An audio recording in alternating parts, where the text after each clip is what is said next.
ta'ala has created us on this earth for a very, very, very short time. This world, my brothers and sisters, is not for you and I. Allah subhanahu wa ta'ala made it very clear that we created the human and the jinn, and we've placed them on this earth for a simple task, nothing more, nothing less. Allah subhanahu wa ta'ala says we created them for what? لِيَعْبُدُونَ, to worship me, to know me, to call others to me, to glorify me, to make me number one. Not the number one, the ultimate one. That's your purpose on this earth. That's your maqsad. The very reason that Allah subhanahu wa ta'ala gives you life, the very reason you're walking on this earth is this and only this. Allah subhanahu wa ta'ala, my brothers and sisters, and please understand, Allah subhanahu wa ta'ala does not care. Allah doesn't care about your money. Allah doesn't care about your cars and your women and your houses. Allah doesn't care. When will we understand? Brother, you were born naked. You were born naked. Wallahi, it's amazing. You walk outside on the street, and again, it's not just the pranksters.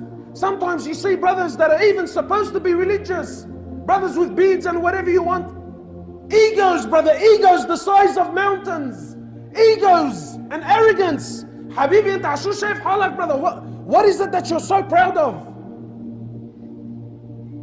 What is it that you and I are so proud of?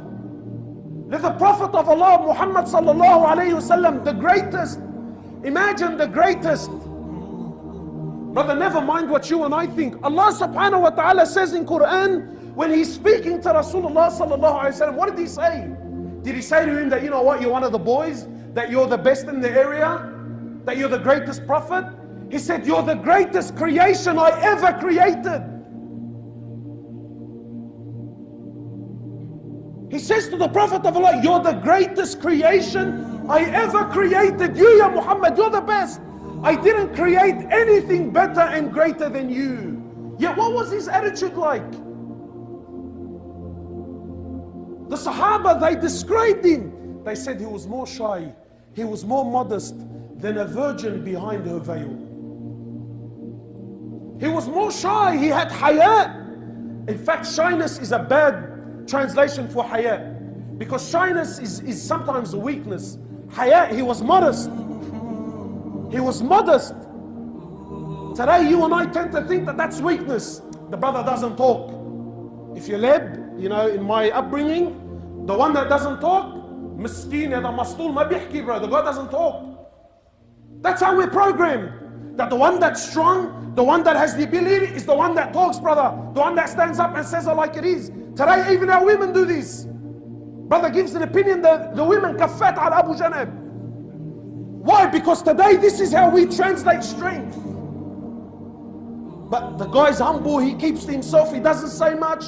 No, wallahi, no one even pays attention. So don't fall into the mistake and translate modesty to be weakness.